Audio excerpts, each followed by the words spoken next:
ในมื้อนี้ขอให้เฮามาศึกษาพระคำของพระเจ้านำกันในหัวข้อครอบครัวแห่งสวรรค์และการอวดถึงพระเจ้าด้วยผ่านพระคำในหัวข้อนี้ขอให้พวกเฮามาใช้เวลาพิจารณาเกี่ยวกับเรื่องนี้นำกันในฝ่ายจิตวิญญาณพวกเฮาเป็นครอบครัวแห่งสวรรค์เธอแม่นว่าพวกเฮาเป็นสมาชิกครอบครัวแห่งสวรรค์แต่บางเทื่อพวกเฮาบ่ได้อวดเกี่ยวกับพ่อแม่แห่งสวรรค์อย่างเพียงพอพวกเฮาต้องอวดเกี่ยวกับครอบครัวแห่งสวรรค์ด้วยบ่มีความลังเลใจแก่บรรดาผู้คนที่อยู่อ้อมข้างของพวกเฮาเพื่อเห็นแก่พวกเฮาพระบิดาได้ทรงแบกไม้กางแขนแทนพวกเฮา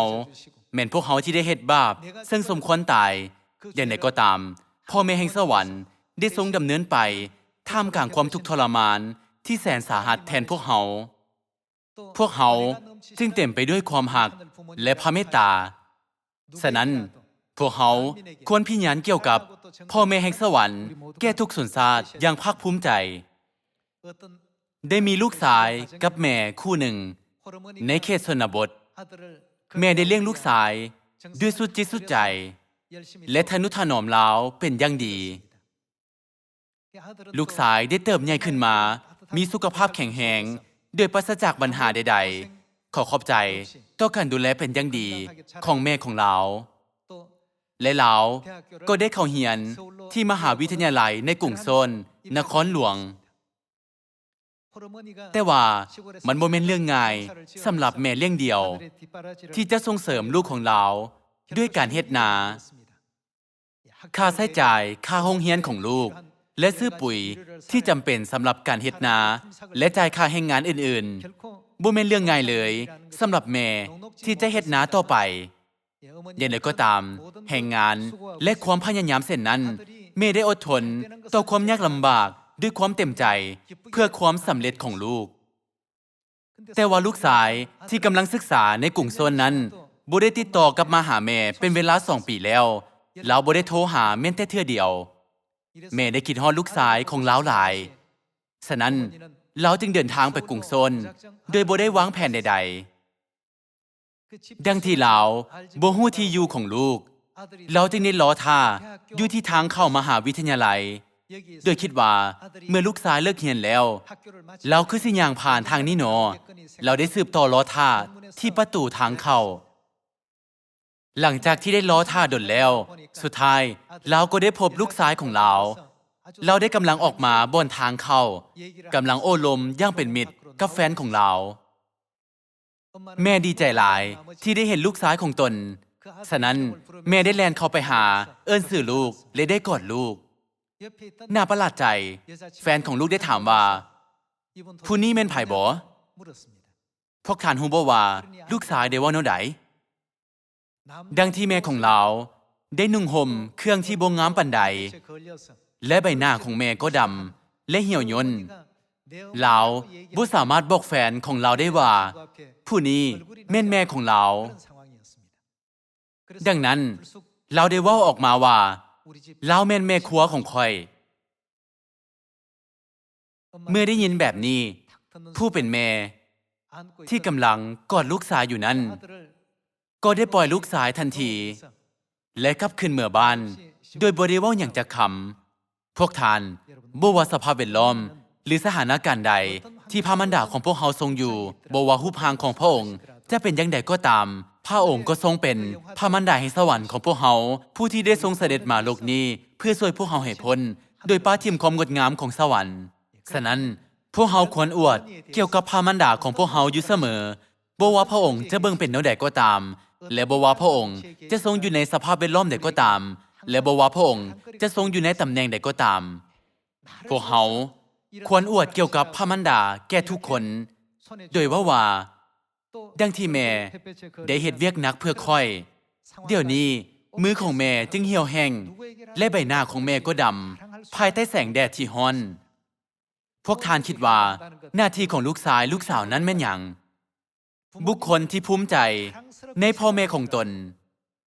และสามารถแนะนำพ่อแม่ของตนต่อหน้าของทุกคนได้บุคคลดังเช่นนี้จึงจะสามารถถือเอิ้นว่าลูกชายหรือลูกสาวที่แท้จริงของพ่อแม่ได้พวกท่าน สำหรับพ่อแม่แห่งสวรรค์ของพวกเขาบ่ควรอวดเกี่ยวกับพระองค์โดยบ่ลังเลใจต่อหน้าของทุกคนบ่นี่แม่นเหตุผลที่พระคัมภีร์บอกพวกเขาว่าแนวใดจงอวดเกี่ยวกับพระเจ้าผู้ที่อวดเกี่ยวกับพระเจ้าแม่นผู้ที่กลับใจอย่างแท้จริงในโลกนี้และสำเร็จหน้าที่ของลูกชายลูกสาวต่อกับพระเจ้าและหักพระเจ้าด้วยสุดจิตสุดใจสุดกำลังและสุดความคิดของเราถ้าพวกเขาบ่ภาคภูมิใจในพระเจ้าคือถ้าพวกเขาอายที่จะอวดถึงพระเจ้าต่อหน้าผู้คนในโลกแล้วพวกเขาก็บ่สามารถเว้าได้ว่าพวกเขาเชื่อในพระเจ้าต่อหน้าของทุกคนพวกเขาควรสามารถเว้าได้ว่านี่แม่นพระบิดาของพวกเขาและนี่แม่นพระมารดาแห่งสวรรค์ของพวกเขาเพื่อพวกเขาแล้วพระองค์ได้ทรงเสด็จมาโลกที่ต่ำต้อยนี้ทรงได้ปาทิมสง่าราศีแห่งสวรรค์ทั้งหมดเพียงแต่เพื่อความพ้นของพวกเขาบรรดาลูกผู้มีบาปพวกเขาควรเว้าแก่ทุกคนอย่างกล้าหาญขอให้เบิ่งในเฮบเรอบทที่12เบิ่งพระคำในเฮบเรอบทที่12ข้อที่7จงทนต่อความเจ็บปวดคือกับว่าพอลงโทษทันที่จริงแล้วความเจ็บปวดเหล่านั้นพิสูจน์ให้รู้ว่าพระเจ้าปฏิบัติต่อพวกท่านในฐานะเป็นลูกของพระองค์มีลูกคนไหนแดที่บ่ได้รับการตีสอนจากพ่อถ้าพวกท่านบ่ถูกตีสอนดังลูกทุกคนของพระองค์ถูกตีสอนก็หมายความว่าพวกท่านบ่ได้เป็นลูกของพระองค์แท้แต่เป็นลูกทางจงพิจารณาเบิ่งสิ่งที่พ่อเป็นมนุษย์ปฏิบัติต่อพวกเขาเพิ่นตีสอนพวกเขาและพวกเขาก็นับถือเพิ่นแล้วหลายกว่านั้นอีกพวกเขาควรยอมอ่อนน้อมต่อพระบิดาของพวกเขาในสวรรค์และมีชีวิตอยู่เฮบเรบทที่12ข้อที่9ได้กล่าวถึงพ่อที่เป็นมนุษย์และพ่อแห่งจิตวิญญาณเมื่อพ่อแม่ที่เป็นมนุษย์พ่อที่เป็นมนุษย์ตีสอนพวกเขาบ่ได้ใจให้หรือว่าต่อต้านต่อพวกเพิ่นแต่ว่าพวกเขาให้ความเคารพนับถือเพิ่นแม้แต่ความหักของพ่อแม่ที่เป็นมนุษย์พวกเขาก็ควรให้ความนับถือเพิ่นด้วยความเคารพและพวกเขาบรรดาลูกแห่งสวรรค์ควรเฮ็ดหน้าที่ลูกชายลูกสาวต่อพ่อแม่แห่งสวรรค์ของพวกเขาบ่แม่นบ่เมื่อพวกเขากลับคืนบ้านเมืองที่นิรันดร์ของพวกเขาคือสวรรค์พวกเขาก็จะถูกยกย่องว่าเจ้าเฮ็ดได้ดีหลายข้าพเจ้าขอเล่าเรื่องอื่นอีกสู่พวกท่านฟังได้มีแม่เลี้ยงเดี่ยวคนหนึ่งเช่นกันผู้ที่ส่งเสริมลูกของเราในสภาพแวดล้อมที่ยุ่งยากลูกชายได้จื้อจำความหักและเสียสละของแม่อยู่เสมอเราได้รู้ดีว่าแม่ของเราได้ดูแลเราอย่างใดตั้งแต่เรายังน้อยเป็นต้นมาเราบ่เคยลืมว่าแม่ของเราได้สนับสนุนช่วยเหลือเราแนวใดแม้แต่ในเขาที่ยุ่งยากฉะนั้นเราได้ตั้งใจเรียนโดยคิดในใจเสมอว่าแม่ของเราอยากให้เราได้เฮ็ดเวียกที่ดีและเป็นคนดีในสังคมก่อนมื้อสำเร็จการศึกษาลูกชายที่ได้ไปเรียนที่มหาวิทยาลัยได้เขียนจดหมายหาแม่ของเราแ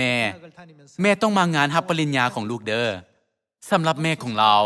ที่กำลังเฮ็ดนาอยู่เขตชนบทนั้นบ่แม่นเรื่องง่ายที่จะเดินทางไปเยี่ยมยามของเขตอื่นในปัจจุบันนี้การขนส่งได้พัฒนาไปหลายแล้วแต่ในเมื่อก่อนมันบ่แม่นเรื่องง่ายที่จะเดินทางจากแขวงหนึ่งไปหาแขวงอื่นดังที่เป็นเมื่อเรียนจบจากมหาวิทยาลัยของลูกชายแล้วอยากไปร่วมแต่ว่าเราบ่มีเครื่องนุ่งที่เหมาะสมสำหรับงานนี้เสื้อผ้าทั้งหมดของเราแม่นเก่าหลายแล้วเรายันว่าเราอาจจะเฮ็ดให้ลูกของเราอับอายด้วยการนึกถึงลูกชายของเราได้เว้าแก้ตัวด้วยเรื่องนั้นเรื่องนี้โดยว่าแม่อยากไปร่วมงานรับปริญญาของลูกแต่ยุ่งยากหลายที่จะไปแต่ว่าลูกชายก็ยังสืบต่อขอร้องให้แม่มาแม่ต้องมาเด้อแม่แม่นคนสำคัญในงานรับปริญญานี้ฉะนั้นต้องมาเด้อด้วยการขอร้องด้วยสุดจิตสุดใจของลูกชายแม่บ่สามารถปฏิเสธได้อีกก็เลยต้องได้เข้าร่วมแม่ยันว่าคนอื่นอาจจะฮู้ว่าเราแม่นแม่ของไผและเฮ็ดให้ลูกของเราอับอายฉะนั้นเราได้นั่งอยู่แจของห้องโถงและได้เบิ่งพิธีอยู่ไกลๆแ ทั้งอย่างใดก็ตาม ลูกชายของเราได้รับรางวัลดีเด่นสำหรับการเป็นนักเรียนเก่ง ได้มีการเอิ้นชื่อลูกของเราและลูกเราได้รับรางวัล จากนั้นลูกชายได้เริ่มอวดเกี่ยวกับแม่ของตน ผู้ที่เฮ็ดให้ข่อยยืนอยู่ที่นี่ได้ในมื้อนี้แม่ของข่อยเพิ่นอยู่ที่นั้นด้วยการแนมเบิงหญิงอาวุโสในสุดเก่าๆทุกคนได้เริ่มกล่าวซุบซิบนินทาโอ้เป็นหยังเราคือนุ่งเครื่องเก่าแท้แม้แต่ในมื้อพิธีรับปริญญาของลูกชาย ยังมีคนแบบนี้ในมื้อนี้บ่ลูกชายบ่ได้อายเกี่ยวกับแม่ของตนแต่อย่างใดยิ่งกว่านั้นเราได้สืบต่อว่าเพื่อให้ค่อยเป็นค่อยในมื้อนี้แม่บ่ได้กินอาหารที่ดีบ่ได้นุ่งเครื่องที่งามแม่ได้ส่งเสริมให้แต่ค่อยเท่านั้นเพิ่นแม่นแม่ที่ยิ่งใหญ่ของค่อยที่เทิงเวทีเราได้แนะนำแม่ของเราดังเช่นนั้นและเราก็ได้พาแม่ของตนขึ้นมาถึงเวทีและต่อหน้าหลายๆคนเราได้ว่าขอขอบใจต่อบุคคลนี้ที่ค่อยสามารถยืนอยู่ที่นี่ในมื้อนี้เป็นนักเรียนเก่งได้นี่แมนแม่ของค่อยเราได้อวดถึงแม่ของเราอย่างมั่นใจนี่แมนกรณีที่กงกันข้ามกับเรื่องทำอิฐพวกทานมีคนสองประเภทนี้ในสังคมของพวกเขาลูกชายคนหนึ่งได้ลังเลใจที่จะเปิดเผยแม่ของเราต้นหน้าหลายคนและลูกชายผู้นี้พัดได้ภูมิใจที่แม่เป็นแม่ของเราได้ว่าถ้าปราศจากการเสียสละของแม่แล้วค่อยก็บ่สามารถอยู่ที่นี่ได้ในมื้อนี้ถ้าปราศจากแม่ค่อยก็บ่สามารถเป็นค่อยดังค่อยเป็นในมื้อนี้ได้จากนั้นทุกคนได้ว่าโอ้เราได้เลี้ยงลูกของเราได้ดีหลายผู้ที่ได้หัวขวัญเราในตอนทำอิฐก็ได้นับถือเราในท้ายสุดพวกทานพวกเขาควรเป็นคือลูกชายผู้ใดคนทำอิฐหรือคนที่สองบ่ว่าพระองค์ทรงอยู่ในสภาพแวดล้อมใดพระมารดาก็ทรงเป็นพระมารดาของพวกเขาและพระบิดาก็ทรงเป็นพระบิดาของพวกเขาเธอแม่นว่าประชาชนได้เฮ็ดให้พระองค์แบกไม้กางแขนเธอแม่นว่าพวกเขาหย่อเย้ยและดูหมิ่นให้แก่พระองค์ด้วยทุกวิธีก็ตามความทุกข์ทรมานทุกอย่างที่พระองค์ได้ทรงเดินผ่านนั้นย้อนการบาปของพวกเขาแม่นบ่ย้อนการบาปของพวกเขาพระองค์ได้ทรงผ่านความทุกข์ยากลำบากเช่นนั้นด้วยการจดจำเรื่องนี้พวกเขาต้องอวดเกี่ยวกับพ่อแม่แห่งสวรรค์ของพวกเขาต่อหน้าทุกคนพวกเขาบ่ต้องสั่นในความย่านโดยคิดว่าโอ้ถ้าข่อยว่าข่อยเชื่อในพระเจ้าพระมารดาพวกเขาอาจเอิ้นข่อยว่าคนนอกศาสนาก็คือดังกับลูกชายในเรื่องทำอิฐบ่ควรว่าโอ้เราเป็นแม่ครัวของข่อยพระเจ้าได้ทรงกล่าวว่าถ้าท่านรับรู้เฮาและอวดถึงเฮาต่อหน้ามนุษย์เฮาก็เช่นกันจะรับรู้พวกทานและอวดพวกทานต่อหน้าฝูงทูตสวรรค์ในทางตรงกันข้ามถ้าท่านอับอายเกี่ยวกับเฮาก็จะอายเกี่ยวกับทานต่อหน้าฝูงทูตสวรรค์เช่นกันพวกทานพวกเฮาต้องบ่ลืมว่าพระบิดาและพระมารดาแห่งสวรรค์แม่นไผสำหรับพวกเฮาพระองค์ได้ทรงเสด็จมาโลกนี้ในสภาพมนุษย์และทรงอยู่กับพวกเฮาเพื่อหยังพระองค์ได้ทรงเสด็จมาโลกนี้เทื่อที่สองย้อนเหตุผลใดถ้าพระองค์ทรงสถิตอยู่ในสวรรค์พระองค์จะทรงสบายเพียงใดพระองค์จะทรงมีชีวิตที่รับประกันหลายกว่านี้ความจริงที่พระองค์ได้ทรงเสด็จมาโลกนี้ในสภาพเนื้อหนังแม่นเพื่อความพ้นของพวกเฮาเท่านั้นซึ่งสมควรได้รับการสรรเสริญความจริงเดี๋ยวนี้ก็เพียงพอสำหรับพวกเฮาที่จะอวดเกี่ยวกับพระองค์แล้วขอให้เบิ่งในเอสายาห์บทที่41ข้อที่10พ่อเฮาอยู่กับหมู่เจ้าฉะนั้นอย่าสุย่านกลัวอย่าสุย่านสิ่งใดๆเฮาคือพระเจ้าของหมู่เจ้าเฮาจะซอยสู้หมู่เจ้าได้เข้มแข็งเฮาจะปกปักรักษาซอยสู้หมู่เจ้าให้พ้นภัยที่กดให้หมู่เจ้าจะพ่ายแพ้อย่างอับอายภัยที่ต่อสู้หมู่เจ้าจะต้องตายเป็นแน่เขาจะสาบสูญ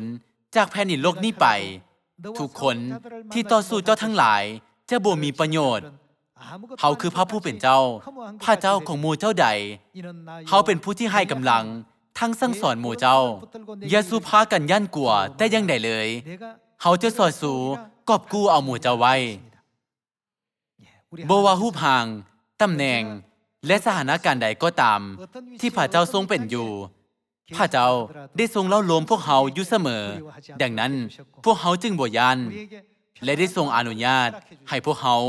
มีจิตใจที่สงบสุขพระบิดาแห่งสวรรค์และพระมารดาแห่งสวรรค์ของพวกเขาได้ทรงสัญญาจะช่วยพวกเขาอยู่เสมอพวกเขาบ่จำเป็นต้องเว้าถึงการขออภัยกันบาปของพวกเขา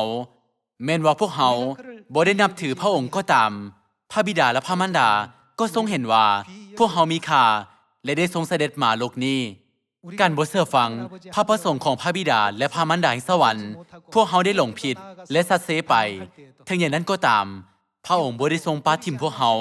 หรือเกลียดชังพวกเขาพระองค์ทรงเป็นพระบิดาและพระมารดาแห่งสวรรค์ของพวกเขาพระองค์ได้ทรงสถิตอยู่กับพวกเขาเสมอทรงบอกพวกเขาบ่ให้ยอมแพ้เกี่ยวกับอาณาจักรสวรรค์พวกท่านบ่อยากอวดเกี่ยวกับพระองค์บ่ตอนหน้าหลายๆคนขอให้พวกเขาว่าพวกเขามีพระมารดาองค์ยิ่งใหญ่พระมารดาทรงอยู่กับพวกเขาเสมอนี่แม่นพระบิดาของพวกเขาควรอวดถึงพระบิดาและพระมารดาอย่างภาคภูมิใจขอให้เบิ่งพระคำไหนเพลงสรรเสริญบทที่20ข้อที่6อ่านไหนเพลงสรรเสริญบทที่20ข้อที่6บัดนี้จึงฮู้ว่าพระผู้เป็นเจ้าให้ความมีใสแก่กษัตริย์ที่พระองค์ได้เลือกเอานั้นพระองค์ตอบเพิ่นจากบ่อนบริสุทธิ์ถึงสวรรค์ได้มีไซอันใหญ่หลวงโดยพระฤทธานุภาพบางคนไว้วางใจในรถหบของพวกตนคนอื่นไว้วางใจในม้าหบของเขาเจ้าแต่ในหยังพระฤทธานุภาพที่พวกเขาไว้วางใจแห่งพระผู้เป็นเจ้าพระเจ้าของพวกเขานั้นขอให้เฮาอวดเกี่ยวกับพระเจ้าของพวกเขาจนกลัวจะพอใจขอให้พวกเขาลองสมมุติว่าเมื่อได้ยินลูกชายเว้าถึงพวกทานด้วยความอับอายว่านี่แม่นแม่บ้านอยู่เฮือนของข่อยเมื่อมีคนถามเราว่าผู้นี้แม่นไผพวกท่านได้ใช้ทุกอย่างที่มีเลี้ยงลูกชายของพวกท่านและทนุถนอมเราแต่ว่าจะเป็นแนวใดถ้าหากลูกชายได้เว้าเช่นนั้นลองจินตนาการเบิ่งว่าคำเว้าเช่นนั้นออกมาจากปากของลูกชายของพวกท่านลองจินตนาการว่าลูกชายคนหนึ่งได้แนะนำพ่อของเรา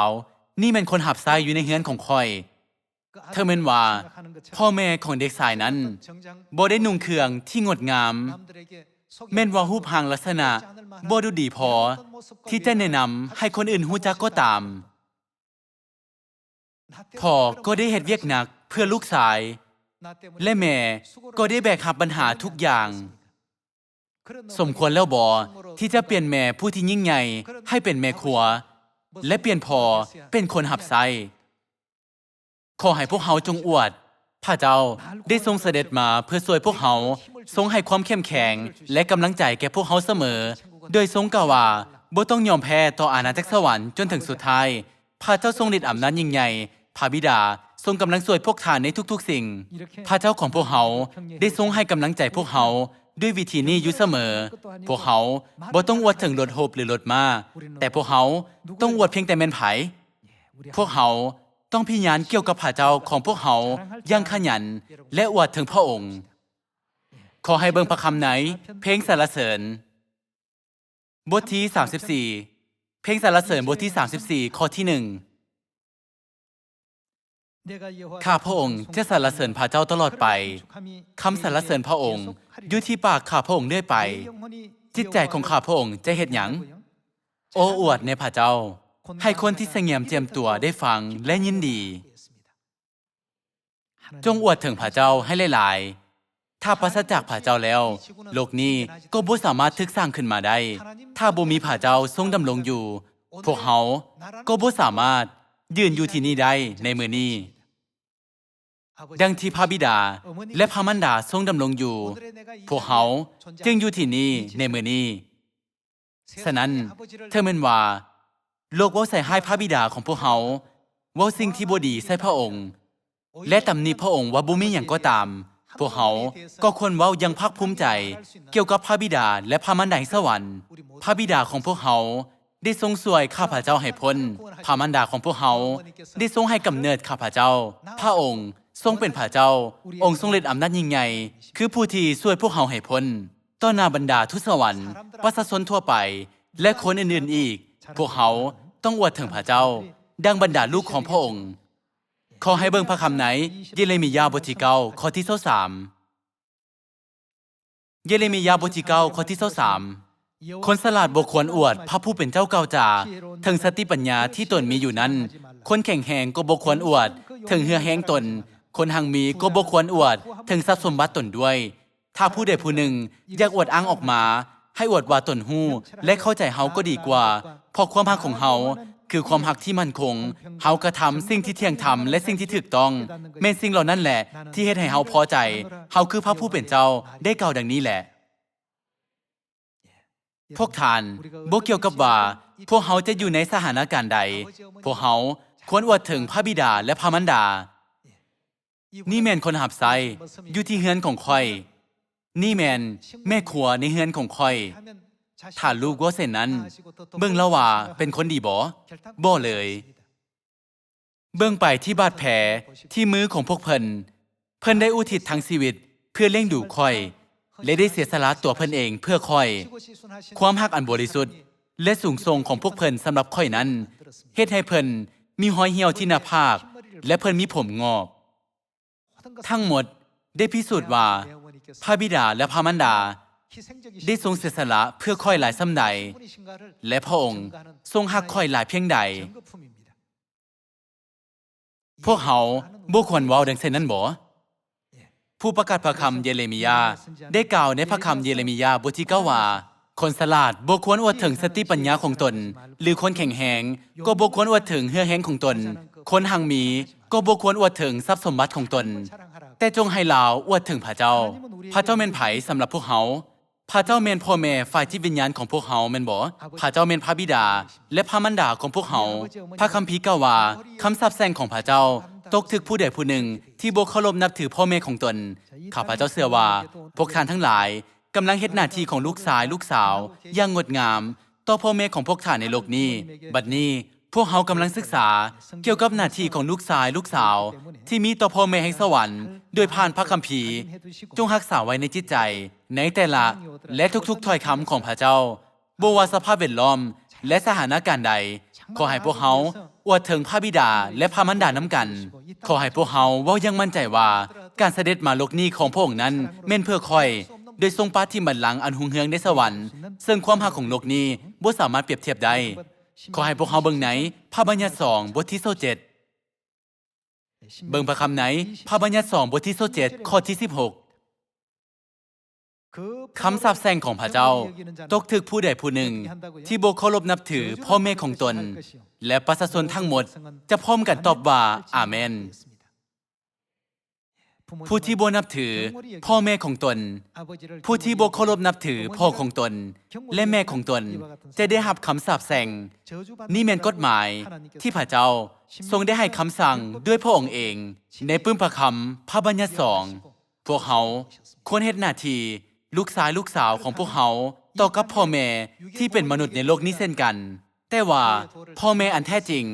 ในโลกที่ดำรงอยู่ตลอดไปของพวกเฮานั้นแม่นพระบิดาและพระมารดาสวรรค์แม่นบ่พวกเฮาควรอวดถึงพระเจ้าต้นหน้าทุกคนถ้าผู้ใดผู้หนึ่งเว้าใส่ให้พวกเฮาว่าคริสตจักรของพวกเจ้าเชื่อในพระเจ้าพระมารดาบ่นั่นแม่นให้สาระพวกเฮาสามารถตอบว่าโอ้มีคริสตจักรที่บ่มีพระเจ้าพระมารดาบ่ถ้าบ่มีแม่นั่นแม่นผิดปกติบ่แม่นบ่ดังที่มีพระเจ้าพระบิดาบ่ควรมีพระเจ้าพระมารดาเช่นกันบ่มันบ่แม่นครอบครัวที่ปกติดังที่ครอบครัวแผ่นดินโลกมีแม่ฉะนั้นครอบครัวสวรรค์ก็มีเช่นกันพวกเฮาควรเฮ็ดให้พวกเขารู้เกี่ยวกับเรื่องนี้และพวกเฮาควรภูมิใจเกี่ยวกับเรื่องนี้และเว้ายังภูมิใจหลายยิ่งกว่าเก่าเกี่ยวกับพระบิดาและพระมารดาของพวกเฮาซาตานฮู้ว่ามันมีเวลาสั้นแล้วที่จะมีชีวิตอยู่ฉะนั้นจึงโง่ใส่ให้ทุกอย่างเกี่ยวกับพระมารดาสวรรค์มันกำลังแพร่กระจายการแสดงความคิดเห็นและคำตำหนิที่บ่ดีและกำลังปล่อยข่าวที่ประสงค์ให้เพื่อนำพาประชาชนของพระเจ้าในยุคสุดท้ายนี้ตกอยู่ในความกังวลใจถึงแม้นว่าสถานการณ์เช่นนั้นมาถึงก็ตามพวกเขาควรเฮ็ดหยังเพื่อพระบิดาและพระมารดาสวรรค์พวกเขาควรอวดเกี่ยวกับพระองค์บอกพวกเขาว่าจงบอกมาเบิ่งว่ามีพ่อแม่อื่นอีกบ่ที่มีความรักหลายกว่าพ่อแม่ของพวกเขาในโลกและทั่วจักรวาลนี้มีพ่อแม่อื่นบ่ที่เสียสละตนเองหลายถึงเพียงนี้เพื่อลูกของพวกเขาขอให้พวกเขาทั้งหมดจงถามพวกเขาอย่างกล้าหาญและพระคัมภีร์ ก็ได้พิจารณาว่าผู้ที่สำเร็จหน้าที่ของลูกชายลูกสาวต่อพ่อและแม่นั้นแม่นได้รับพระพรดังที่พวกทานหู้ดีอับราฮัมได้เฮ็ดหยังกับอิสากเราได้เชื่อฟังคำสั่งของพระเจ้าอิสากแม่นลูกชายที่ได้เกิดตอนอับราฮัมอายุได้100 ปีเมื่อเราถึกบอกให้ถวายอิสากเป็นเครื่องบูชาที่เทิงภูโมริยานั้นพวกท่านคิดว่า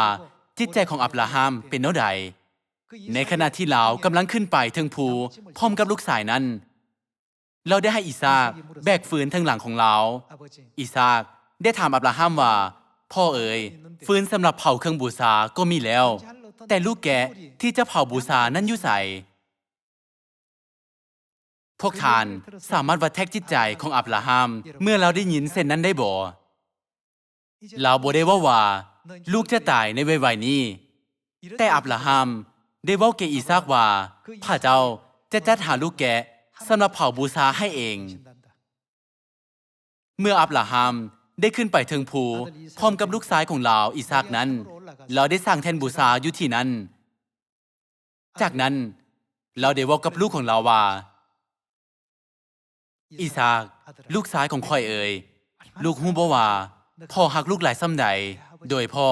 ลูกฮู้เป็นอย่างดีดังที่อิสากได้เกิดเมื่ออับราฮัมอายุ100 ปีอับราฮัมจึงได้ทนุถนอมลูกชายคนนี้หลายโดยว่าถ้าลูกฮักพ่อและฮู้ว่าพ่อก็ฮักเจ้าจงเชื่อมั่นพ่อและเฮ็ดในสิ่งที่พ่อบอกให้เฮ็ดเรารวมกับอิสากยังสนิทสนมและให้เราขึ้นนอนเทิงแท่นบูชาเพื่อถวายอิสากให้แก่พระเจ้าอับราฮัมต้องได้ฆ่าเราก่อนเมื่อเรากำลังจะเผาบูชาลูกชายของตนนั้นก็มีเสียงหนึ่งดังมาจากสวรรค์อับราฮัมเอ๋ย